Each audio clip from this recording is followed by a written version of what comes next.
So in my experience, the number one reason people struggle learning this instrument, the acoustic guitar, is they make it way more complicated than it has to be.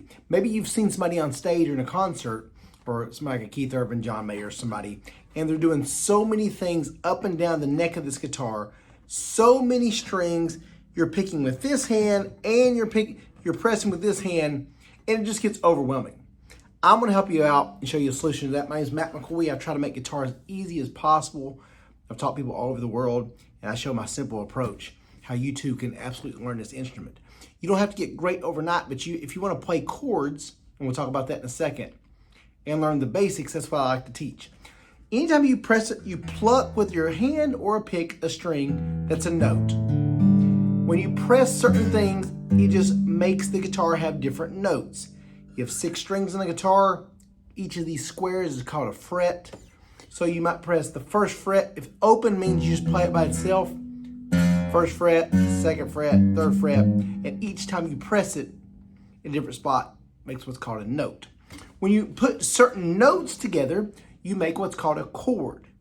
So here's what we're getting at. If you learn just a few simple chords, so you say, I know where to press, how many strings to pluck that form certain chords, and you can learn very, very, very few amount of chords and play thousands of songs. So in my beginner guitar course, what I go over is you can learn 4 chords. It's called a G, a C, a E minor, and a D. You don't even have to understand why they're called that, what makes that up. You can learn that down the road. Just know there are 4 chords you need to learn: a G, a C, an E minor, and a D. Now watch how easy you can play all these. Again, you're doing nothing up and down this neck. You're just going to use 2 frets, the 2nd and 3rd fret. Watch this. I'm taking my pinky finger, placing the bottom string, ring finger on the 2nd string. This is going to stabilize that guitar and make these 4 chords way easier to play, way easier to change, and keep you working on that right hand, the strumming hand. For a G chord, your first chord, press the 5th string and the 2nd fret, top string and 3rd fret.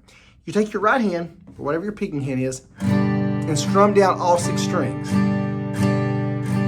That's called a G chord. Now watch this.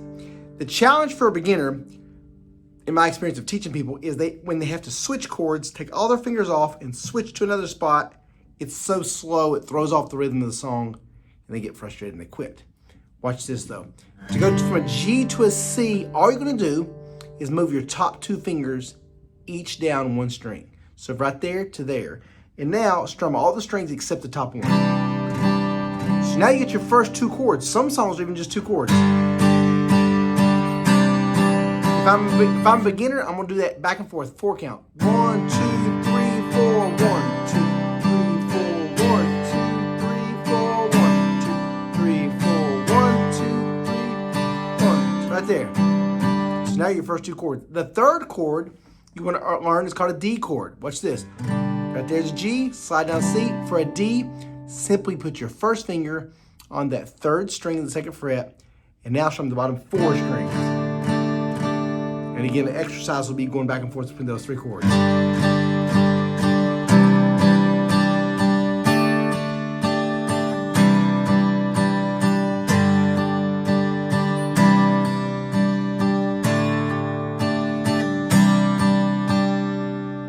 You can play so many worship songs, so many country songs, so many pop songs, so many rock and roll songs, just those 3 chords, G, C, D. So if you're a beginner guitar player, really master those. The last one, to make up the Matt McCoy 4 chords, again, keeping the bottom 2 strings locked. It's called an E minor.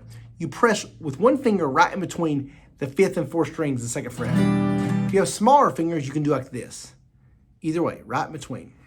And those 4 chords, G, C, D, on the E minor, you strum all 6 strings. You just want to work on over and over and over, getting comfortable, say with a 4 count, switching G, C, D, E minor, G, C, and just work on that over and over and over. Once your brain knows where to press, knows how to keep a rhythm,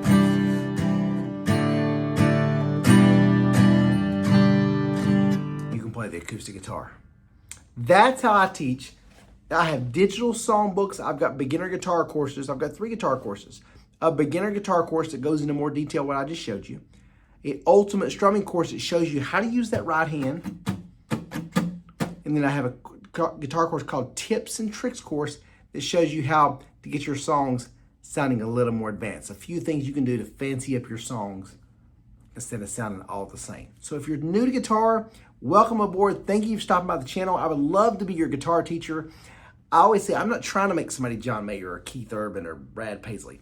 I want to make it where you can hear a song, look up the chords in the internet, get one of my digital songbooks, that kind of thing, and have fun sitting around a campfire, playing for your church group or whatever it is, and have fun playing this acoustic guitar. That's what I love to do, sing along, have a good time. That's what I think a lot of people out there want to do as well. So go to Acoustic Selection. It's all one word, acousticselection.com, and hopefully one of my beginner guitar courses or digital songbooks can be a blessing to you. I really enjoyed making those. I made them with the beginner and somewhat struggles in mind, so I hope they're a blessing to you. Digital songbooks and courses at acousticselection.com. You got this. Let's go.